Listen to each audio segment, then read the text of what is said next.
สบายดีพ่อแม่พี่น้องปาลุงเบิดสุขุทุกคนยินดีต้อนรับเข้าสู่ช่องบ่าวนงใบบุญเด้อพ่อแม่พี่น้องบ่ว่าจะอยู่ในประเทศและต่างประเทศก็ยินดีต้อนรับมื้อนี้อยู่ที่บ้านหนองสายฟ้าพ่อแม่พี่น้องอาจจะหลายคนอาจจะยังบ่ฮู้เนาะช่องนี้อาจจะเป็นช่องสำรองบ่าวนงซึ่งก็เป็นช่องเก่าสร้างมาเกือบ 7-8 ปีแล้วพ่อแม่พี่น้องแต่บ่ค่อยเอาคลิปลงนะมื้อนี้สิพามาเบิ่งบรรยากาศตอนแรกของอยู่บ้านหนองสายฟ้าซึ่งก็เป็นบรรยากาศตอนค่ำตอนแรก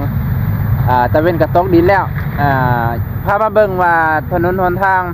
แถวเขตชนบทของประเทศลาวนี่จะมีรถใหญ่รถบรรทุกหลายสำใดพี่น้องซึ่งก็ถือว่าส่วนหลายก็จะเป็นรถขนส่งรถบรรทุกรถพ่วงรถ10ล้อพี่น้องซึ่งมันเป็นรถระหว่างประเทศแบบนี้แหละขนส่งเนาะตอนแรกๆนี่อาจจะบ่ค่อยหลายปานใดช่วงกลางเว้นเนี่ยค่ายแน่พี่น้องนะไปเบิ่งน้ำกันนี่พี่น้องจะเป็นแบบนี้เลยอันนี้คือถนนไม้เล็กเก้าพี่น้องถนนใหญ่เลยได้พี่น้องเอ้ยถนนใหญ่เลยนี่ส่วนหลายก็จะเป็นแบบนี้แหละรถคันใหญ่ๆพี่น้องคันใหญ่ๆเลยได้ส่วนหลายก็จะมีแต่แบบนี้คันน้อยๆก็มีอยู่แต่ว่าก็บ่ค่อยหลายปานใดเส้นตัวนี้มันสิไปฮอดพูนวิระเสปูนพี่น้องไปฮอดเวียดนามผู้ใดพี่น้องไกลเติบนะตอนค่ำตอนแรงมื้อนี้อากาศคือสิฝนสิตกพี่น้องมืดครึ้มเอาอยู่พี่น้องแบบอากาศกลางเว้นร้อนแห้งเด้พอค่ำๆมาอากาศเริ่มแบบครึ้มพี่น้องเลยเอาไปจะได้ก็ฝากเป็นกำลังใจให้ในเด้อพี่น้องต่อไปพี่น้องนี่รถแบบนี้ก็โดนผ่านเถื่อมันนี่รู้สึกว่ารถบ่ค่อยหลายพี่น้องจักสิเป็นหย่อนน้ำมันกับบ่ฮู้เนาะพี่น้องว่าบ่ปกติตอนค่ำหัวแรงนี่รถสิหลายพอสมควรนะช่วงนี้น้ำมันได้ว่าวิกฤตแห้งพี่น้องเอ้ยประเทศไทยประเทศลาวก็ส่งผลกระทบคือกันบ่ว่าแต่2ประเทศเฮาดอกประเทศอื่นก็คือกันเบิดตัวโลกเฮาก็เป็นจังซี่เนาะจะได้ก็ให้มันผ่านพ้นวิกฤตนี่ไปโดยไวๆพี่น้องไปใช้ก็ยากมาใช้ก็ยากน้ำมันขึ้นเนี่ยโอ้ยบ่แม่นตังเว้าพี่น้องน้ำมันขึ้นนี่มันก็เฮ็ดให้สินค้าต่างๆก็ขึ้นนำแต่ก่อนนี่ว่าเงินเฟ้อมีปัญหาเป็นปัญหาแต่ตอนนี้รู้สึกว่าน้ำมันนี่ก็มีส่วนในการเฮ็ดให้สินค้าต่างๆราคาขึ้นสูงไปพี่น้องนะไปพี่น้องว่าจังใดบ่าวนงก็คือว่าจังซั่นเลยเนาะตามเบิ่งนี่แบบว่าน้ำมันขึ้นนี่การขนส่งการขนส่งสินค้าต่างๆก็เฮ็ดให้ราคามันก็สูงขึ้นแต่ก่อนนี่ลิตรบ่ค่อยแพงปานใดพี่น้องลิตรหนึ่งนี่บ่ได้แพงนะเดี๋ยวนี้โอ้ย100 200นี่100กว่านี่เกือบบ่เต็มถังแหละมื้อนี้มอเตอร์ไซค์นี่ถือว่าโอ้หนักหน่วงพี่น้องแต่ก็จำเป็นเนาะจำเป็นอาศัยรถมันประหยัดแน่พี่น้องคันทางดีก็ใครแน่ประหยัดถ้าทางบ่ดีเนี่ยโอ้บ่คุ้มเลยบ่คุ้มปานใดนี่แหละสงครามโลกผู้ใหญ่เขาผิดกันเด็กน้อยก็ส่งผลกระทบประเทศน้อยๆแถวนี้ก็ส่งผลกระทบผู้มีรายได้น้อยแฮะคักเนาะไปพี่น้องโอ้ยลำบากเอ้าจังได๋ก็มันเป็นไปแล้วก็เฮาก็เฮ็ดจังได๋ได้แก้สถานการณ์ไปแต่ละมื้อแต่ละวันแต่ละเดือนแต่ละปีไปก็ให้มันจบสิ้นไปซะตามเบิ่งสถานการณ์นี่ก็คือสิจบยากอยู่ไปพี่น้องเนาะนี่อันนี้ก็ตอนแรงๆเลยพี่น้องตอนแรงๆนี่รถเริ่มเงียบแล้วนี่รถบ่ค่อยมีแล้วรถบ่ค่อยหลายก็บ่คือแต่ก่อนนะพี่น้องแต่ก่อนนี่โอ้ยรถใหญ่ๆรถพ่วงรถ10ล้อนี่วุ่นวันเลยแหละกับไทย